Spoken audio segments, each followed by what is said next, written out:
Hi friends, പുതിയൊരു ക്ലാസ്സിലേക്ക് ഏവർക്കും സ്വാഗതം. ഭരണഘടനയുടെ ലാസ്റ്റ് ക്ലാസ്സാണ് ഇന്നത്തെ വീഡിയോയിൽ.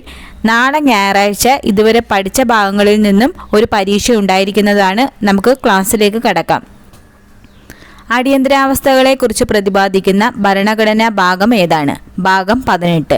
അടിയന്തരാവസ്ഥകളെക്കുറിച്ച് പ്രതിപാദിക്കുന്ന ഭരണഘടനാ ഭാഗം 18 അടിയന്തരാവസ്ഥ എന്ന ആശയം ഇന്ത്യ കടമെടുത്തിരിക്കുന്നത് ഏത് നിയമത്തിൽ നിന്നുമാണ്?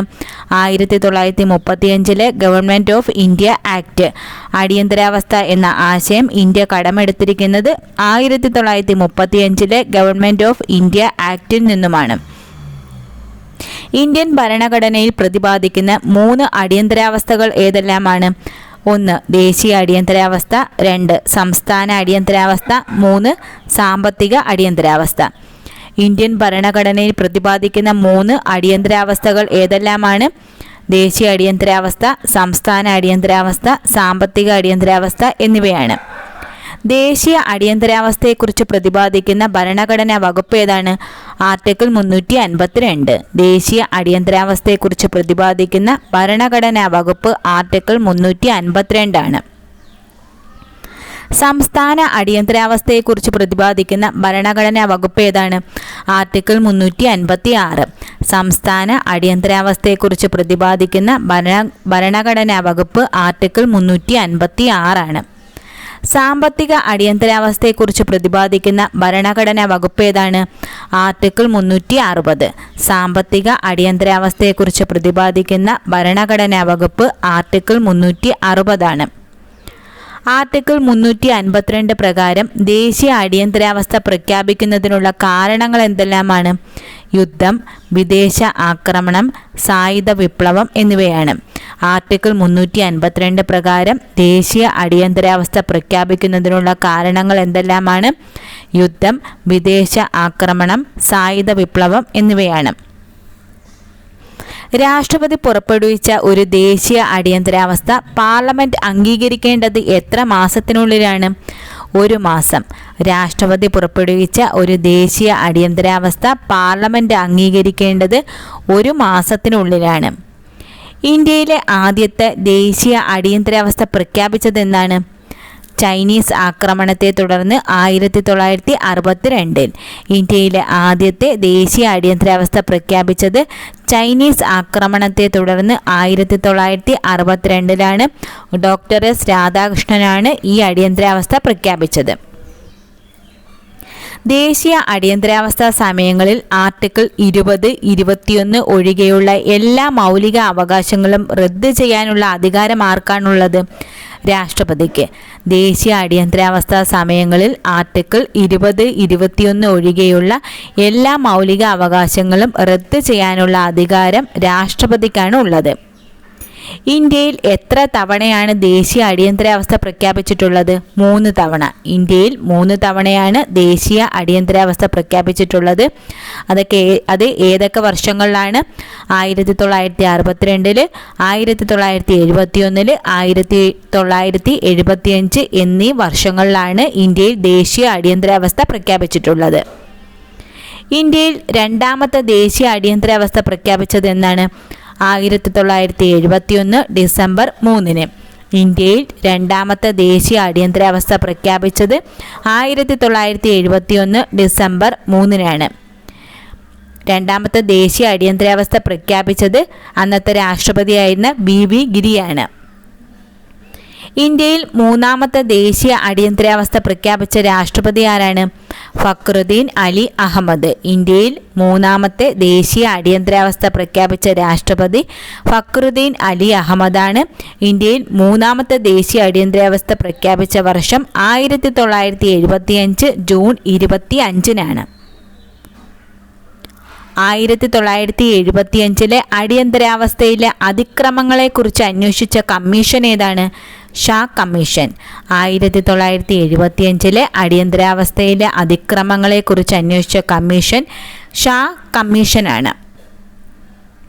ആർട്ടിക്കിൾ 356 പ്രകാരം രാഷ്ട്രപതി ഭരണം ഏർപ്പെടുത്തിയ ആദ്യ ഇന്ത്യൻ സംസ്ഥാനം ഏതാണ്? കേരളം. ആർട്ടിക്കിൾ 356 പ്രകാരം രാഷ്ട്രപതി ഭരണം ഏർപ്പെടുത്തിയ ആദ്യ ഇന്ത്യൻ സംസ്ഥാനം കേരളമാണ്. 1959 ജൂലൈ 31 കേരളത്തിൽ ആർട്ടിക്കിൾ 356 പ്രകാരം രാഷ്ട്രപതി ഭരണം ഏർപ്പെടുത്തിയത്. ആർട്ടിക്കിൾ 356 പ്രകാരം രാഷ്ട്രപതി ഭരണം ഏർപ്പെടുത്തിയ ആദ്യ ഇന്ത്യൻ സംസ്ഥാനം കേരളമാണ്. 1959 ജൂലൈ 31 കേരളത്തിൽ ആർട്ടിക്കിൾ 356 പ്രകാരം രാഷ്ട്രപതി ഭരണം ഏർപ്പെടുത്തിയത്. ഇന്ത്യയിൽ ആദ്യമായി രാഷ്ട്രപതി ഭരണം ഏർപ്പെടുത്തിയ സംസ്ഥാനം ഏതാണ്? പഞ്ചാബ്. ഇന്ത്യയിൽ ആദ്യമായി രാഷ്ട്രപതി ഭരണം ഏർപ്പെടുത്തിയ സംസ്ഥാനം പഞ്ചാബാണ്. 1951 ജൂൺ 21 ഇന്ത്യയിൽ ആദ്യമായി രാഷ്ട്രപതി ഭരണം പഞ്ചാബിൽ ഏർപ്പെടുത്തിയത്. ഏറ്റവും കൂടുതൽ തവണ രാഷ്ട്രപതി ഭരണം ഏർപ്പെടുത്തിയ ഇന്ത്യൻ സംസ്ഥാനം ഏതാണ്?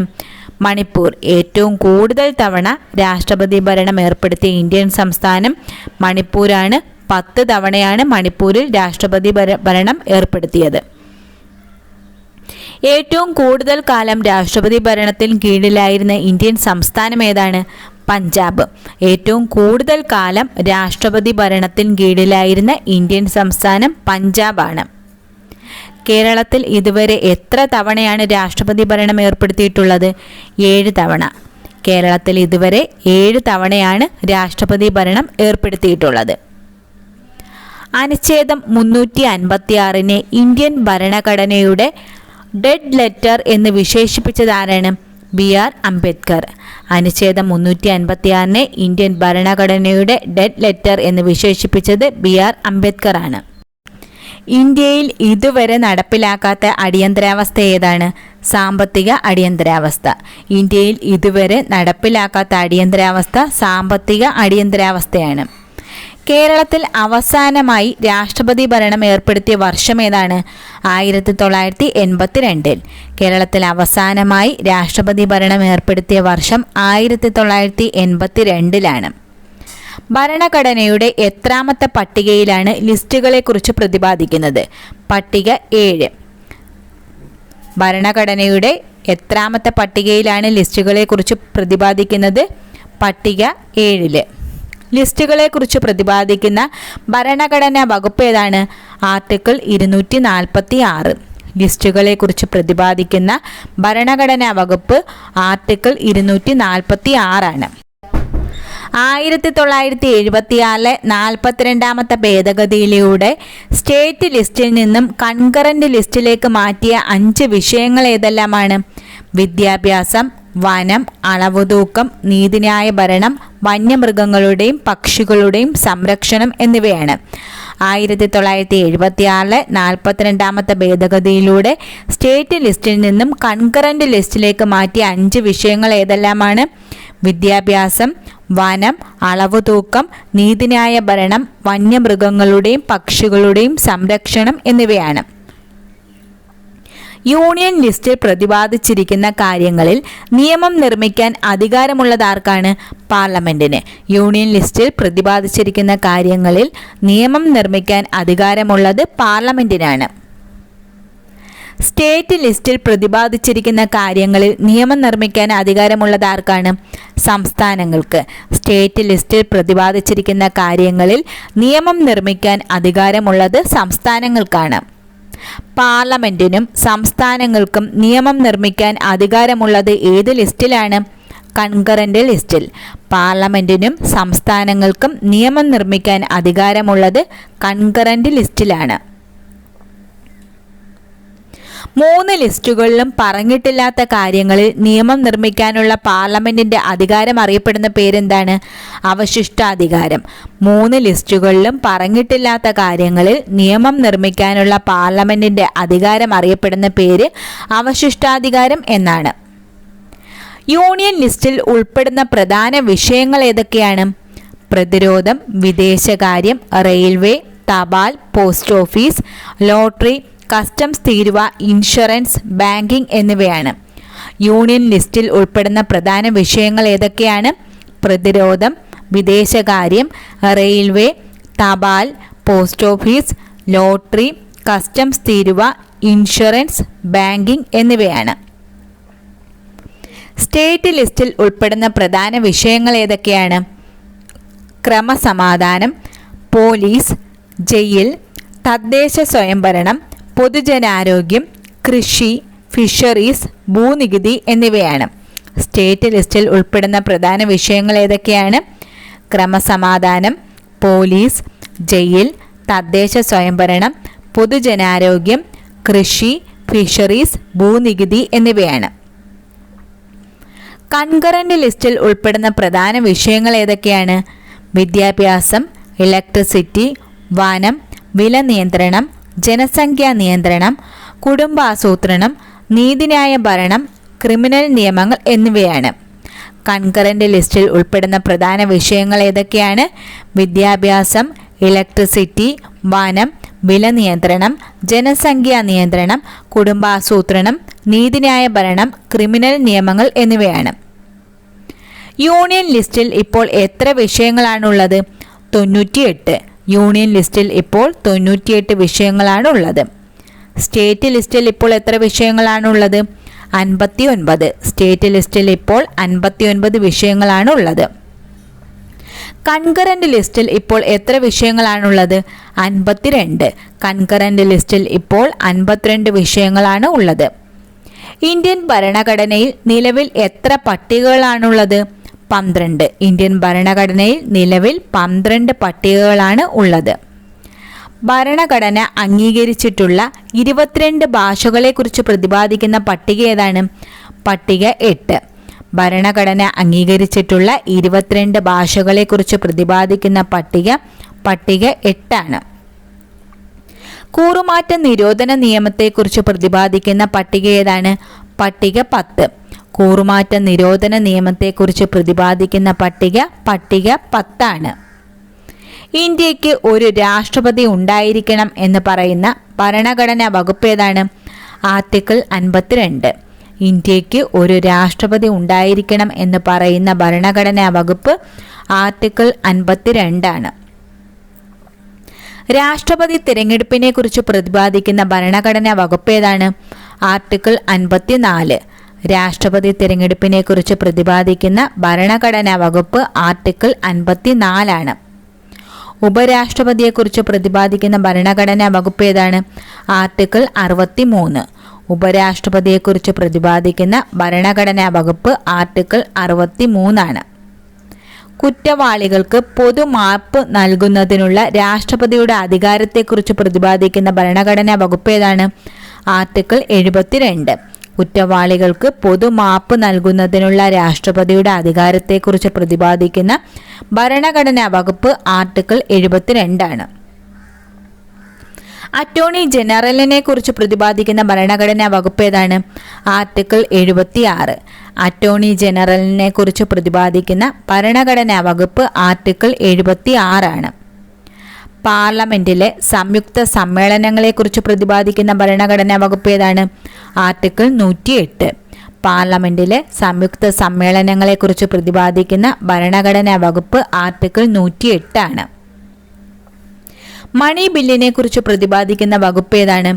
ആർട്ടിക്കിൾ 110. മണി ബില്ലിനെ കുറിച്ച് പ്രതിപാദിക്കുന്ന വകുപ്പ് ആർട്ടിക്കിൾ 110 ആണ്. രാഷ്ട്രപതിയുടെ വീറ്റോ അധികാരങ്ങളെക്കുറിച്ച് പ്രതിപാദിക്കുന്ന വകുപ്പ് ഏതാണ്? ആർട്ടിക്കിൾ 111. രാഷ്ട്രപതിയുടെ വീറ്റോ അധികാരങ്ങളെക്കുറിച്ച് പ്രതിപാദിക്കുന്ന വകുപ്പ് ആർട്ടിക്കിൾ 111 ആണ്. ബജറ്റിനെ കുറിച്ച് പ്രതിപാദിക്കുന്ന ഭരണഘടനാ വകുപ്പ് ഏതാണ്? ആർട്ടിക്കിൾ 112. ബജറ്റിനെ കുറിച്ച് പ്രതിപാദിക്കുന്ന ഭരണഘടനാ വകുപ്പ് ആർട്ടിക്കിൾ 112 ആണ്. ഓർഡിനൻസ് പുറപ്പെടുവിക്കാനുള്ള രാഷ്ട്രപതിയുടെ അധികാരത്തെക്കുറിച്ച് പ്രതിപാദിക്കുന്ന ഭരണഘടനാ വകുപ്പ് ഏതാണ്? ആർട്ടിക്കിൾ 123.